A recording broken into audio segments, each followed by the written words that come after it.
Les invito a abrir su Biblia en Colosenses y vamos a seguir desarrollando lo que hemos estado observando hasta ahora. El tema que estamos viendo es la batalla contra el pecado. Si alguno cree que al tomar decisión por Cristo o al creer en Cristo o al arrepentirse, cree que todo iba a ser color de rosa, bueno, creo que ahora se da cuenta al conocer a Cristo. Obviamente tenemos la salvación segura en Él. Él es nuestro Señor ahora, pero en ese preciso momento se levantaron tres enemigos: el mundo, la carne y el diablo. Ahora es una continua batalla, una continua lucha. Y ahora va a depender de la actitud que tomemos para crecer en la vida espiritual. No hay otra manera. No hay otra manera de avanzar en la vida cristiana a no ser que entendamos que estamos en una batalla contra el pecado. Pero estamos en esta batalla, de cierta manera, ya con la victoria, porque Cristo nos ha liberado del poder de la esclavitud del pecado. Pero también Cristo nos da de su gracia para poder vivir la vida que Él nos demanda vivir. Se nos demanda vivir la justicia de Cristo. ¿Te acuerdas que un día Jesús en el Sermón del Monte dijo: sed como vuestro Padre es perfecto, así vosotros también debéis ser perfectos? Bueno, hay una demanda, ser perfecto como Dios. Bueno, el creyente ahora puede caminar en esa perfección a la medida que mata el pecado y obedece la palabra de Dios.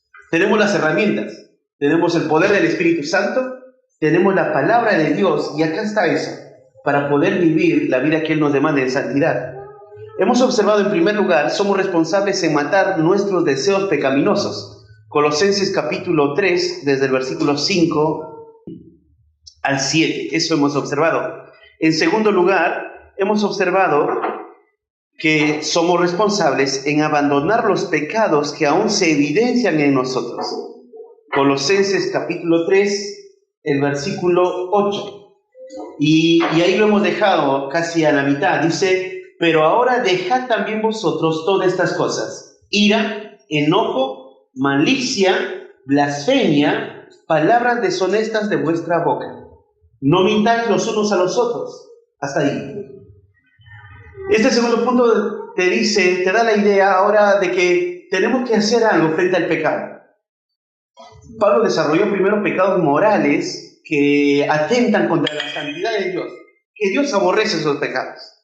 Y ahora Pablo está tratando pecados que parecieran sutiles, pero que también son destructivos. Estos pecados tenemos que hacer algo con ellos. Y Pablo nos dice de esta manera, nos pone una demanda. Bueno, cuando digo Pablo, estoy pensando como el escritor humano, pero es Dios. Dios nos dice que debemos vivir de esta manera. ¿De qué manera? Dejad ahora. Dejad ahora es un mandato. Esta verdad que un día estábamos estudiando, les decía, cuando viene esa tensión donde lucho en mi corazón con la ira, debo recordar este mandato: dejad ahora la ira.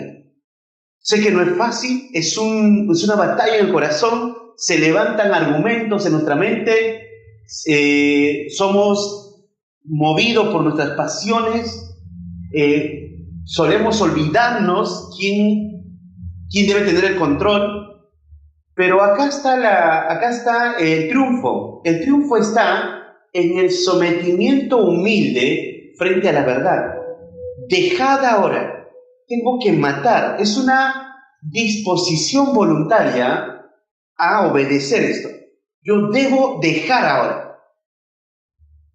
Las victorias que vienen en el futuro van a ser reales a la medida que hago esto hoy. O sea, quiero que pienses esto.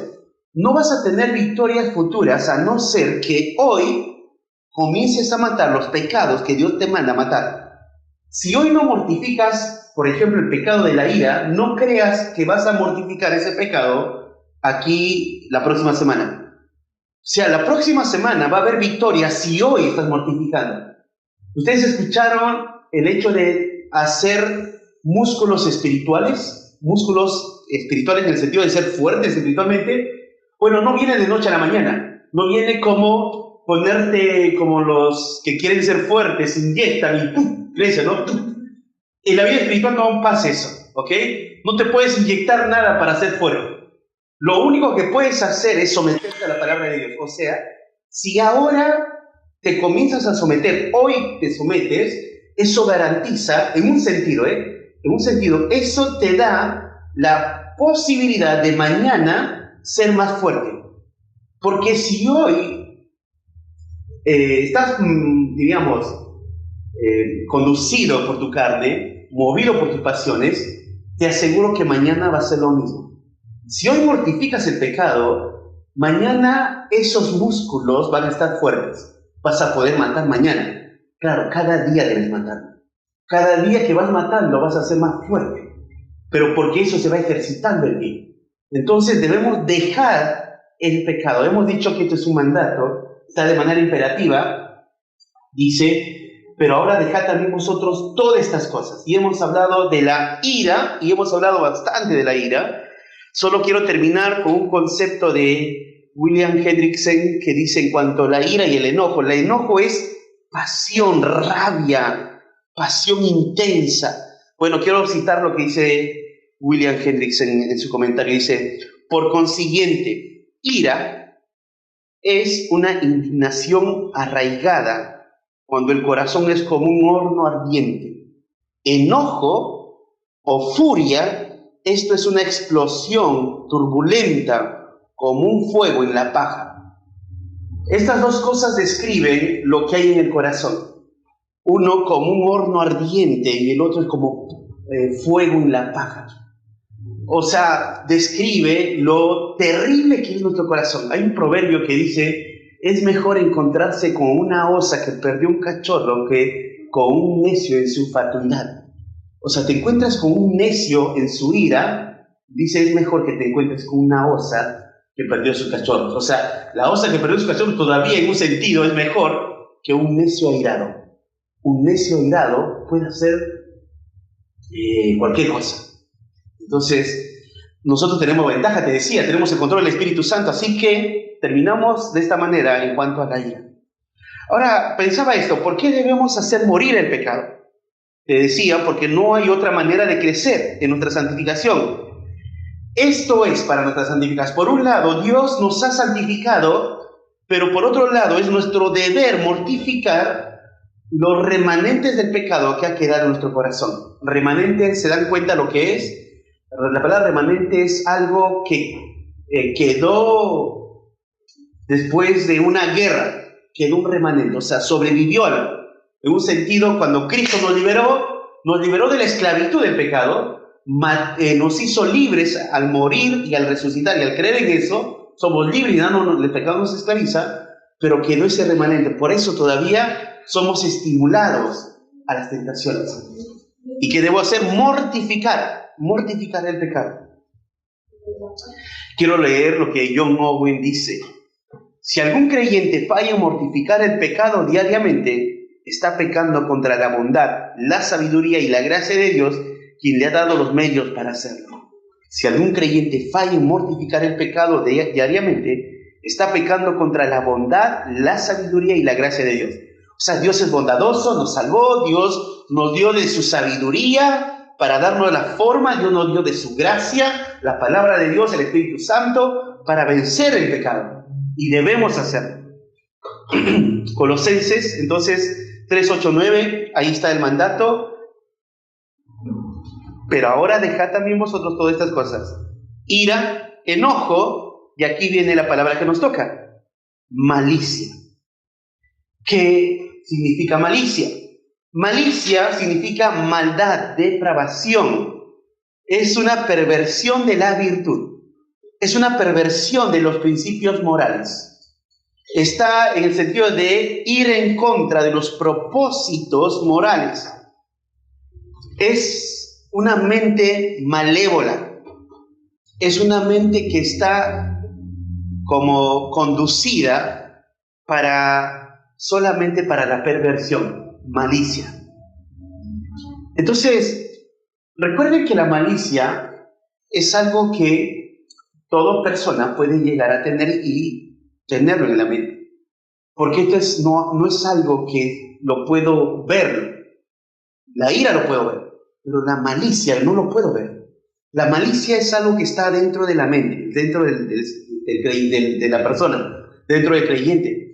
Entonces, acá Pablo dice, dejad ahora la malicia, perversión moral, eso que te lleva continuamente a propósitos inadecuados, malvados. Si ayuda este pasaje, Efesios 4:31, dice, quítese de vosotros toda amargura, enojo, ira, gritería, maledicencia y toda malicia. Entonces, la malicia tiene que ver con esa corrupción o degeneración de principios morales que existen. O sea, nuestra mente se ha expuesto a varias cosas desde que hemos nacido en pecado, y al nacer en pecado, nuestra mente va a ser expuesto a varias cosas y va a degenerar cada vez más la moral que vemos. Entonces, de alguna manera, todos tienen ese estímulo para las cosas morales buenas. Nosotros lo vamos a degradar, y ahí viene la depravación, y lo vamos a querer bajar lo que es bueno. El incrédulo vive así, vive depravado, vive en esa mente. El creyente va a querer, eso va a ser estimulado. Entonces, lo que debemos nosotros es dejar la malicia, abandonar. Tiene que quitar ese pensamiento degradado, degenerado, que deshonra a Dios. Eso lo tenemos que hacer. Bueno, estos son conceptos, ¿no? Entonces, puede ser posible que haya creyentes que pueden transitar por los caminos de la malicia. Bueno, déjame decirles que sí puede ser posible. Porque no tienes que pensar solo en la malicia como el campo moral sexual, sino, cuando hablo campo moral, todo lo que atenta contra lo bueno, todo lo que atenta contra lo bondadoso, la parte moral. Entonces la mente puede comenzar a ser malicioso, deshonrar, degenerar, depravada, va a comenzar a pensar mal de las personas. Y Pablo dice, dejad eso ahora. El creyente no debe dejarse llevar por lo que piensa, porque debemos tener algo en cuenta. Nuestro corazón nos engaña continuamente. Nosotros tenemos que observar lo que Pablo dijo, pensar en lo verdadero. Y esto es algo que va a batallar contra la malicia. La malicia maquina. Comienzas a pensar, comienzas a juzgar, comienzas a degenerar con cosas o circunstancias, y comienzas a malinterpretar momentos. Pero así es el corazón del hombre, y nosotros debemos abandonar eso. Esto es una batalla continua que vamos a tener que lidiar. Entonces, Pablo, en 1 Corintios 14:20, dice, hermanos, no sean niños en el modo de pensar, sino sean niños en la malicia, pero maduros en el modo de pensar. Sean niños en la malicia. O sea, ustedes debiendo ser ya maduros, son niños, Pablo les dice, son inmaduros. Pero sean, dice, más bien niños en la malicia, o sea, sean infantes, no sean más bien maduros, no crezcan en eso, aborrezcan a la malicia.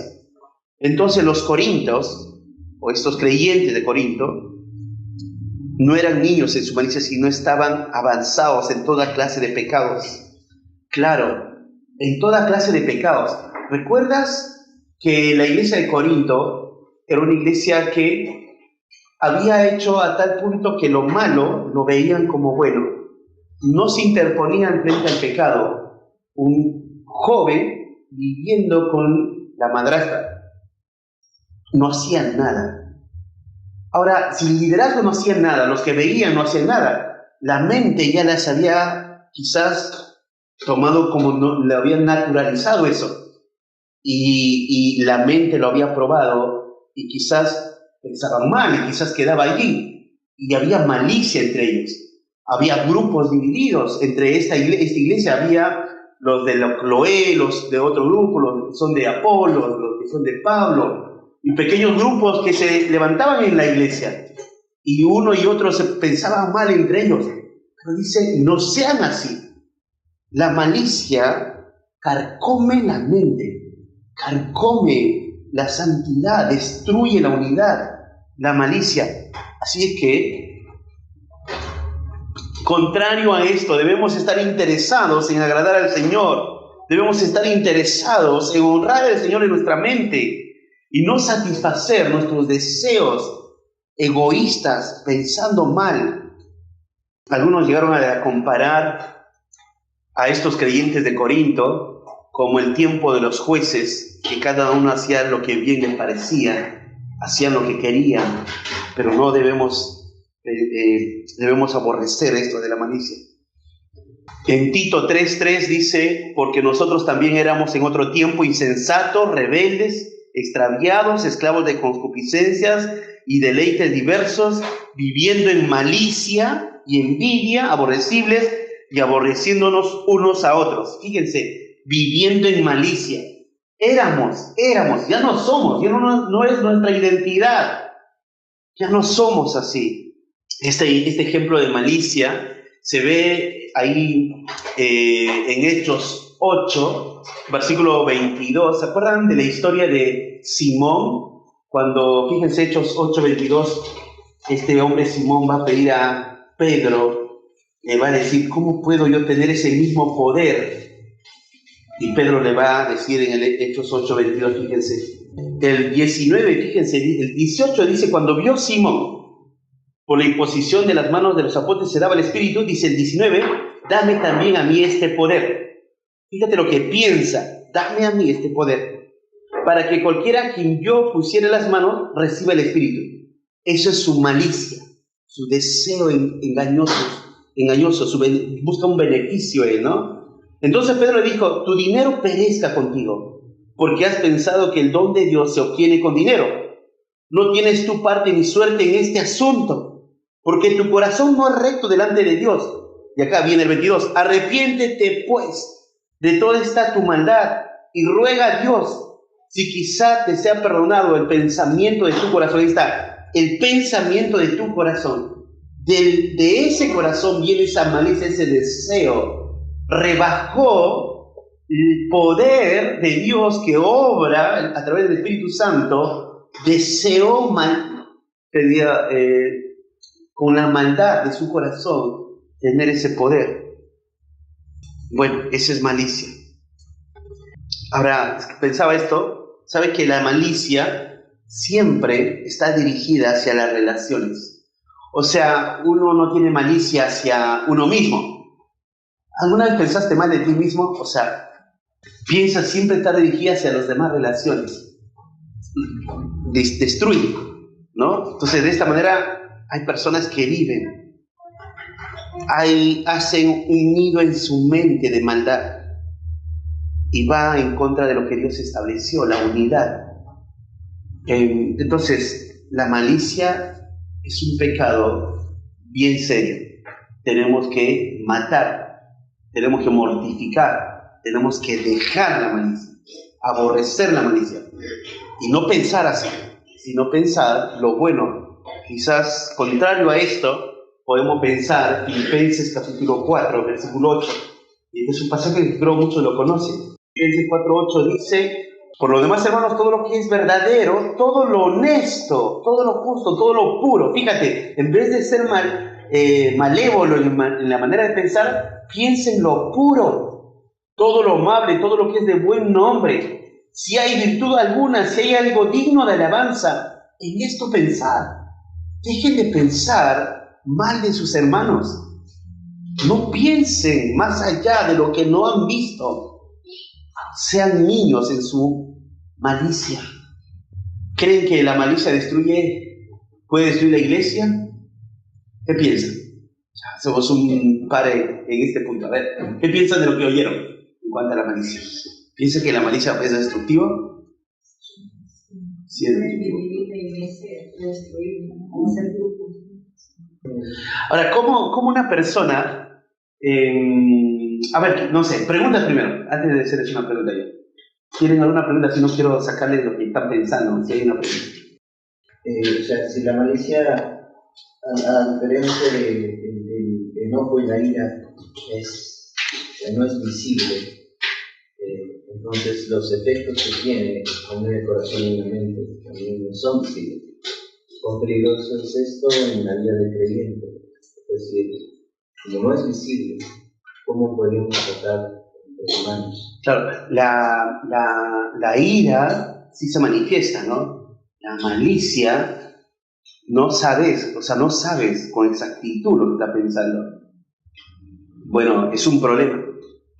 Ahora, quiero ayudarles en este sentido de la malicia. Por ejemplo, si una persona está pensando mal y una persona no, o sea, aconsejo yo cuando aconsejo a alguien esto, es que si yo pienso mal de Marlon y voy y le digo, Marlon, ayer pensé mal de ti, lo que he hecho es crear un asunto en él y ahora dice, ¿pensó mal de mí? ¿De qué? Voy a comenzar a pensar mal ahora de mí. O sea, el pecado en la mente, yo tengo que arreglarlo ¿con quién? Con Dios. O sea, es un pecado que está en tu mente. Y hay un problema. Sí puedo buscar ayuda en alguien. Sí puedo decir, necesito que me ayudes a evaluar lo que estoy pensando. Esto viene a mi mente. Puedo buscar un consejo en alguien. Pero del que pensaste mal, puede ser, si no es una persona madura, lo que va a pasar es generar ahora otro pensamiento en otra persona. O sea, ese pecado no lo ha ofendido a quién. A Dios. Está en tu mente. Todavía no se manifestó. La ira, sí, o sea, la ira, desde fungir los ceños, así, ya no miraste enojado, entonces ya se vio esa expresión. Entonces sí, tengo que ir y solucionar eso. Del enojo también, cuando suelto ese fuego y comienzo a hablar en enojo, tengo que solucionar el asunto. La mente no, a no ser que esa malicia gobierne y salga lo que piensa. Bueno, yo pienso eso de ti. Suelto todo, tengo que pedir perdón, porque todo lo que hay en mi mente, pero lo que tengo que hacer es confesarlo como pecado delante de Dios primero. Señor, esto está en mi mente, de mi hermano, o de mi familia, de mis hijos, de mi esposa, de mi esposo. Lo confieso, perdón, Señor. Y ya, el Señor te perdonó. Ahora, si hay esa lucha, bueno, tenemos que mortificarlo. Todo pecado se tiene que revertir, o sea, no solo se queda en confesar. Ustedes lo han estudiado con Lucas eso. Es como que queda un vacío, pero ahora tengo que poner algo. Tengo que trabajar en mi mente trayendo verdades en mi mente. O sea, verdades en mi mente es, yo no lo sé, pensarlo puro, pensarlo si hay virtud. O sea, mi hermano, voy a buscar una virtud en vez de pensar algo malo, voy a pensar algo bueno de mi hermano. O sea, voy a pensar qué de bueno hace en vez de que mi mente me gobierne de estar pensando cosas malas de mi hermano. Entonces, venzo de esa manera la malicia. Entonces, es algo que debo hacer. Pero si la malicia me gobierna, voy a llegar a otro pecado, que es la blasfemia, que continúa acá, es como una continuidad. Comienzo a maquinar y ahora llego a la blasfemia, son palabras abusivas. Ahí sí voy a hablar mal de mi hermano y lo que va a hacer es dividir, traer dolor al corazón de personas. ¿Preguntas? Pregunten nomás. ¿Tienen alguna pregunta? ¿Sí? Sí, Alexandra. Si no estoy de acuerdo con las personas antes de hablar con alguien, de explicarle algo directamente con la persona porque a veces hay malos sentimientos, que eso sí puede traer malicia como una persona que es conflicto, cuando alguien una cosa de una forma de hablar, y eso empieza a traer divisiones. Claro que sí. En vez de pensar mal, voy a averiguar. O sea, antes de maquinar, voy a realmente saber lo que está pasando. O sea, mi hermano pasó y no me saludó. Yo le saludé y no me pasó. No me saludó porque la verdad es un insolente, es esto y lo otro. No sabe, quizás le está doliendo la muela, quizás es corto de vista. Tú sabes, cuando yo estaba en La Oroya, yo cuando me saco los anteojos, yo los veo muy borrosos. Y yo hasta los 24 años recién supe lo que es ver bien. Cuando por primera vez me puse unos anteojos, decía, esto era ver. Yo nací así por corte de vista. Y me recuerdo que había pasado con una persona y estaba en otro lado de la pista y ni había visto. Entonces, cuando no ves, no veo. O sea, no sé quién es, prefiero no ver, miro recto, estoy tratando de ver dónde estoy caminando, ¿no? O sea, dirigiéndome. Entonces, ¿por qué no me saludó? Dice, no, ¿por qué no me saludó? O sea, estaba allá, le hice la mano. O sea, hasta que viene y pregunta, dice, ¿le dio? No, ¿cuándo? ¿No? ¿Cuándo te vi? Tal fecha y tal. No. Puede ser porque justo mis anteojos se rompió y no veo yo. ¿En serio no veo? Y es verdad, a veces por no ver nada más, genera ese asunto de un mal pensamiento de una persona. Es decir, preguntar qué está pasando. O sea, no crearse cosas en la mente. Creo que también puede haber corazón, o sea, si esa persona realmente te miró y no te quiso saludar, o sea, cuidar el corazón, porque nada justifica el pecado, ¿no? De los malos pensamientos, de juzgar, nuestra comunión con el Señor, ¿no? Aún de perdonar o de que no te puede ir eso, ¿no? O resentirte por esas cosas. Claro, eso. Porque son hermanos o Sí. Claro, nosotros no podemos juzgar lo que no sabemos. Si yo veo una ira de alguien, yo puedo ir y decir, hermano, se iró, pero no comenzar a maquinar. Seguramente este hombre es así siempre, y había comenzado a juzgar, a maquinar, ¿no? Ser malévolo en mi manera de pensar. Pero sí, ir a mi hermano, le vi, cambiar ese día, quisiera orar por ustedes, no sé si tal. Pero es distinto eso a comenzar a pensar y dejarme llevar por la malicia. Está bien, creo, sí, Chay. Yo puedo pensar, pastor, que este tema de la malicia afecta a tu corazón y puede crear raíz de amargura cuando no es tratado. Y en medio de gracia que Dios nos regala para poder luchar con esta malicia en la oración. Porque si no, esta malicia carcome tu corazón y puede crear raíces de amargura. Sí, claro que sí. Trae más raíz de amargura. Yo iba a anotar varios pasajes en cuanto a la malicia. Cuando Jesús se enfrentó con los fariseos, comenzaron a ser maliciosos con Jesús. Y ellos actuaban en malicia, en maldad. Tenían ira y pensaban mal. Entonces, los fariseos no son tan distintos a nosotros, o sea, tienen el mismo corazón que nosotros, somos nada más salvados y perdonados. Y debemos pelear con esto en el corazón, dejar de pensar mal de cualquier relación. Tenemos que decir o preguntar antes de maquinar. O sea, he visto algo, hoy hablo. Y antes de crear cosas en la mente, y estar dispuesto a perdonar y amar, ¿no? Y es una forma de luchar en la mente. Sí, Manuel. Cuando la verdad no nos es suficiente, no solamente pecaríamos de ser maliciosos, sino que pecaríamos doblemente al desconfiar de lo que es verdad, de lo que vemos. Claro. Hay situaciones donde se puede, tenemos imperio 4.8, donde tenemos que hacer lo contrario, pero si aún esto no lo hacemos y pensamos que no es suficiente, no está ahí. Pecaríamos aún más y la malicia crecería más en nosotros.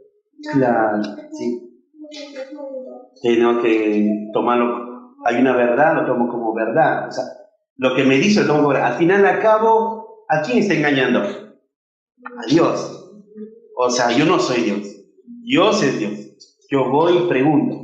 Y miente, en un sentido yo creo, pero no me está engañando a mí. Se está engañando y cree que le está engañando a Dios, pero no puede engañar a Dios, ¿no? Y eso habla más adelante de la mentira, porque habla de dejar la mentira. Dice.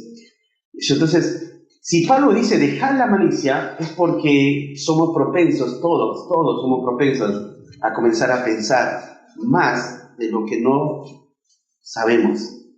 Y tenemos que dejar la malicia, abandonar la malicia y verlo como pecado. Si eso, ¿cómo lo tengo que observar? Bueno, ¿cómo pensaste hoy, esta semana, de tus hermanos en la fe? ¿Cómo pensaste hoy de tu esposo, de tus hijos? ¿Qué piensas cuando no llegan? ¿Qué pasa por tu mente? ¿Qué pasa por tu mente cuando tu hija, en mi caso, ¿no? Cuando mi hija me desobedece? ¿Qué más pasa por mi mente hacia mí y hacia mi propia hija? O sea, ¿qué pasa por mi mente? Tengo que saberlo pensar. Y dice pensar en lo verdadero. Lo verdadero es lo que escuché, lo que vi. Pero más de allá no sé.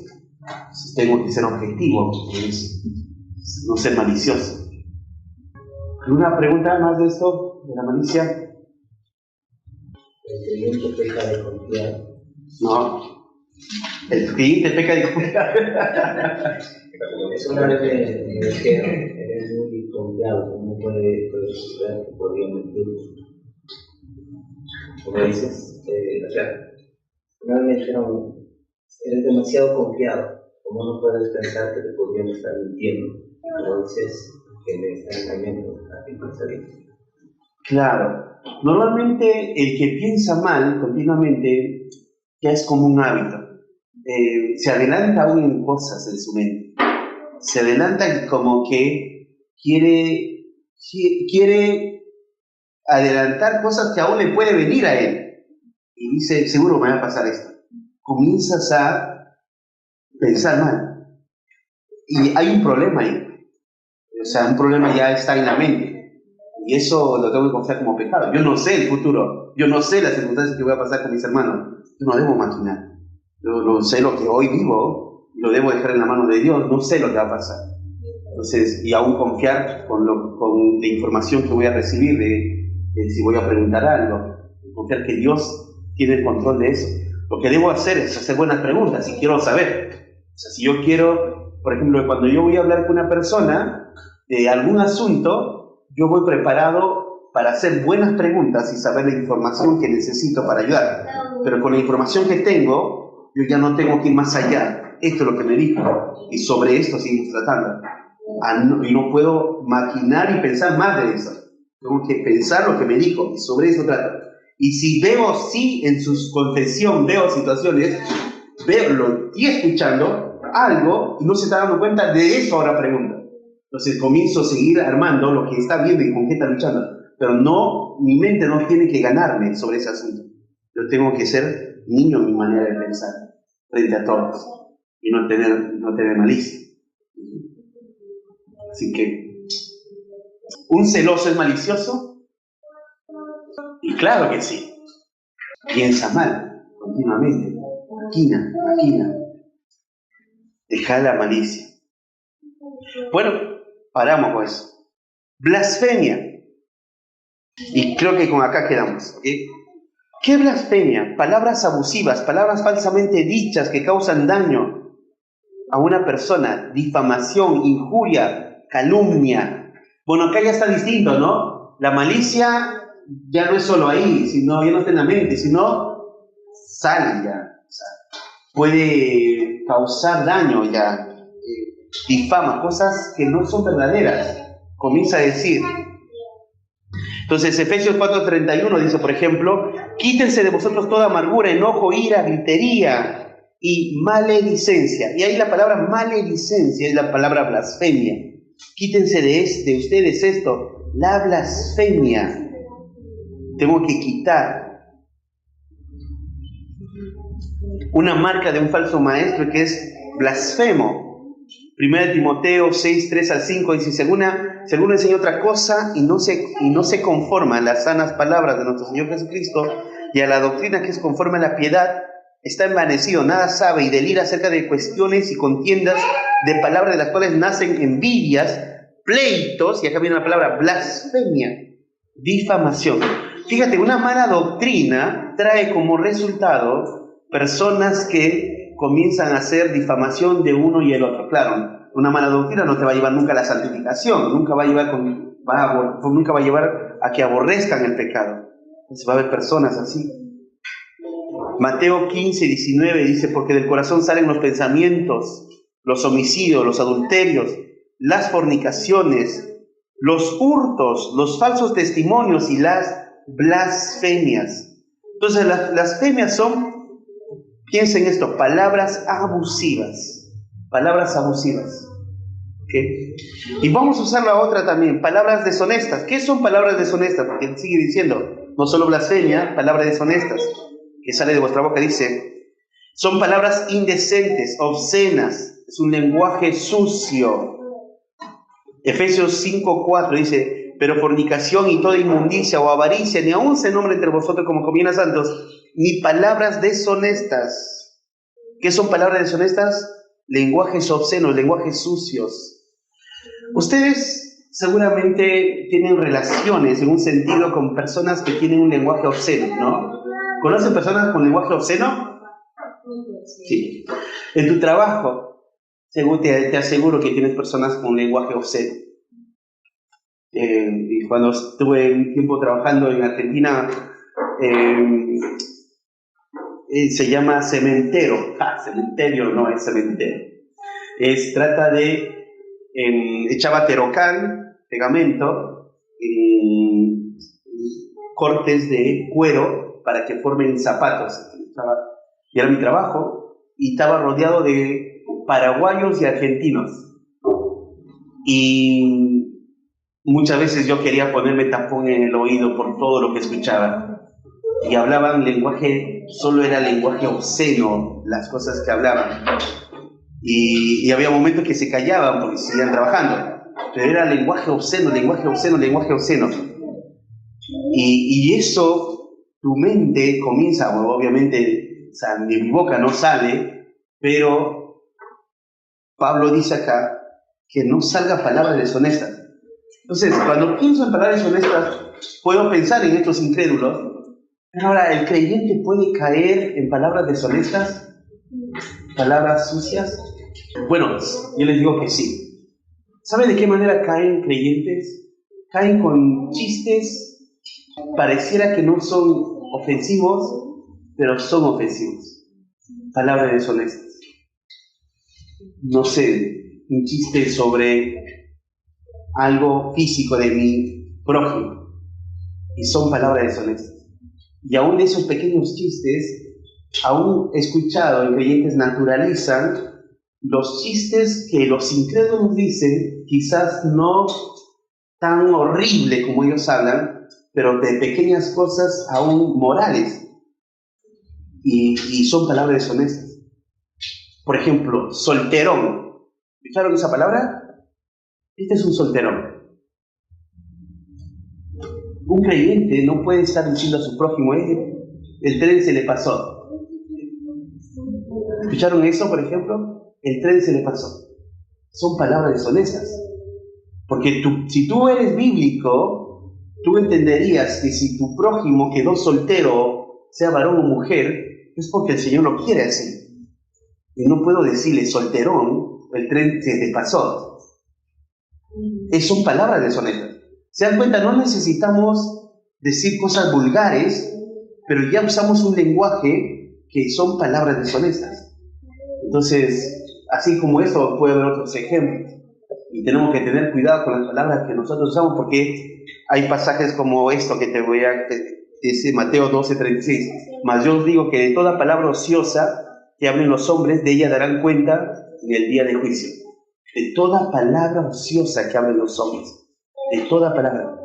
Palabras deshonestas son palabras aún que yo sé que están mal en otro país, y yo lo puedo usar como simplemente burla y chiste. Por ejemplo, he escuchado que puede decir, hay palabras que no lo puedo repetir porque simplemente ya atenta contra la santidad de mi mente, está eso, pero he escuchado que lo usan como, porque claro, lo dicen en otro país y acá no hay problema. Es como, por ejemplo, el año pasado, unos hermanos que vinieron acá a Perú, que son de México, ellos me decían, ¿esto es una palabra mala? Porque allá no es mala. Me dijeron que es mal acá, ¿es verdad? Y me dijeron la palabra, yo les dije que sí. Ah, pero ¿por qué es mala? Les explico. Y entonces me dice, pero no es mala allá. Y le digo, pero no estás allá, estás acá. Y ya acá es mala. Y lo volvieron a decir, le digo, ahora estás infringiendo contra mi mente, mi conciencia. Y el que te oye acá es malo. Y es verdad, no tienen que hablar eso. Las palabras deshonestas van por todo, tenemos que ser sabios. ¿Qué cosa decimos? Entonces, lo que no podemos estar diciéndonos como si fuéramos niños ahí, infantes en un sentido espiritual, tratándonos como bromas y no con sobriedad. Debemos ser maduros en eso. Entonces, cuidado con todo esto de las palabras deshonestas. ¿Alguna pregunta de esto? No sé si, por ejemplo, el concepto que escribía es una expresión, se refiere a palabras repulsivas cuyo propósito es herir y hacer daño a alguien. Burlas, ¿no? ¿Escucharon burlas de personas hacia otras personas? A veces, ¿hasta dónde podemos hacernos burlas, no? O sea, somos cristianos. ¿Cómo hago aún las bromas que hago? ¿Cómo después hago una burla de alguien? No puedo ser así. Entonces escribía esto, entonces no podemos seguir avanzando en la vida cristiana si mi lenguaje es ofensivo. No puedo darme la libertad de herir a mis hermanos, que quizá no tengan el carácter que yo tengo. Eso a veces es una forma de tapar el pecado, porque uno es muy alegre y el otro más callado. Puedo decir varias cosas, pero soy así, pero es una forma de simplemente tapar el pecado. No, si soy contento, pero él dice que está alegre, ¿qué tengo que hacer? Dice la Biblia. ¿Se acuerdan? Si alguno está alegre, cante, no hagas burla. ¿Estás contento? Canta alabanza, dice la Biblia. Alaba al Señor. El corazón es así que nos engaña. Entonces somos responsables en todo lo que hablamos con los demás. Que somos responsables de todo lo que decimos. ¿Pregunta? Estamos siguiendo una cadena. Es decir, como vemos Lucas 6:45, la abundancia del corazón habla de es que muchas veces podemos nosotros excusarnos por decir, estoy así como dice, es una pequeña broma, un chiste blanco. Eso tiene que reflejar o entrar en conciencia de cuán pecaminoso es nuestra mente. Claro, pude haber naturalizado cosas y que lo debo luego aborrecer, abandonar. Y las malas conversaciones, ¿qué pasa? Corrompen las buenas costumbres. Entonces, va a dañar, lo que yo hablo daña, va a degenerar la relación de las cosas que hacemos. Y aún para yo estar en este estado, he permitido eso en mi vida, que otros lo hagan conmigo. Por eso yo soy con esa conducta. O sea, si yo veo a mi alrededor, si yo me comporto así, veo a mi alrededor quienes se comportan, he sido estimulado aún de alguna manera a copiar esos malos hábitos. Y yo debo aborrecer eso, debo aborrecerlo. Entonces, llamar a mi hermano y decir, no lo hagas más porque es pecaminoso, porque lo que me importa es la conciencia de mi hermano antes que mi propio beneficio. Si en mi hermano esto es pecado, no lo digo. ¿Qué ser en contra de este pecado? Y bueno, lo mismo de los filipenses, a ver, vamos a encontrar ahí, porque ahí está lo que tenemos que... ahí habla de pensar, ahora tendría que ser hablar. Un pasaje de hablar. Vuestras palabras sean sazonadas con sal. ¿Dónde está eso? Colosenses. Alguien busque a ver en su celular. Vuestras palabras sean sazonadas con sal. Eso es otro pasaje. Sino antes que sean de edificación para los oyentes. Pienso en Argentina, conmigo Roy ha estado allá conmigo, y los argentinos son más, también son un poquito, van adelante en sus bromas. Colosenses 4:6. Vuestras palabras sean sazonadas con sal. La idea de sal es con sabiduría. Sean sazonadas con sabiduría. Esto cuando lo leí una vez, cuando era bastante joven, me golpeó porque, les confieso, era parte de mi vida hacer muchas bromas. Cuando leí esto, me ayudó a equilibrar cómo debo hablar con mis hermanos. Nuestras palabras sean sazonadas con sabiduría y no debo aprovechar la situación. Entonces, es esto, importante. Golpea el corazón, porque golpea nuestro orgullo. Debemos vivir de esta manera. La palabra deshonesta que no debe salir de nuestra boca. Entonces no debe hablar palabras indecentes o obscenas, lenguaje obsceno, lenguaje sucio. Bueno, paramos acá, ¿ya? Y porque vamos a desarrollar la mentira la próxima semana. Y pasamos al punto 3 después. ¿Alguna pregunta? Si no, oramos. ¿Algo que quieran acotar? ¿Algo que quieran...?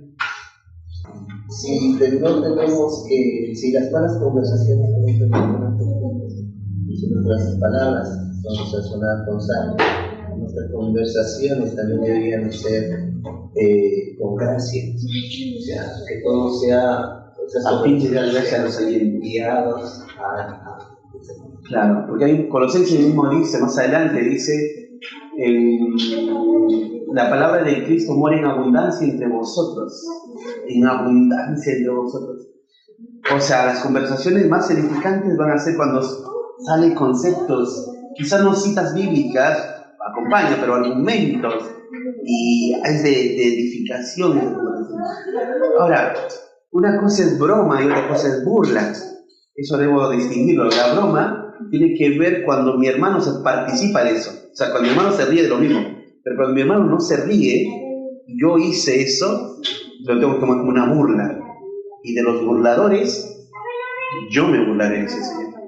Entonces, una broma participa el otro también se ríe conmigo. Es una broma y nos reímos. Y yo no creo que no sea, yo no lo veo mal eso. Pero una burla, ahí es donde yo solo participo porque estoy agrediendo a mi hermano. Es ofensivo eso lo que digo. Y lo que cuando lo dije, si mi hermano no participó, se puso serio, me vio, tengo que buscar la reconciliación, perdón. Dije mal mucho de lo que no debí decir, perdón, porque esto te ofendió. Es un trabajo en el corazón conmigo. Bueno, oramos. Señor, te damos gracias por este tiempo que nos has dado de estudiar tu palabra. Hay muchas cosas para seguir pensando y seguir cambiando. Ayúdanos, Señor, a continuamente traer la luz de tu palabra a nuestra vida, en la vida práctica, Señor, o cada día. Ayúdanos a obedecer con este mandato, dejad ahora, y tenemos que dejar, Señor, no solo la ira, el enojo, sino también la malicia, la blasfemia, las palabras deshonestas. Ayúdanos a crecer en eso, Señor, para que nuestras relaciones puedan ser fuertes. Y si, Señor, yo soy el primero que debemos estar dispuestos a escuchar la exhortación de los hermanos. Ayúdanos, Señor, a escuchar, ser sensible para que seguir creciendo como una unidad, como un cuerpo, Padre. Gracias por todo, oramos agradecidos en el nombre de tu Hijo Jesús. Amén.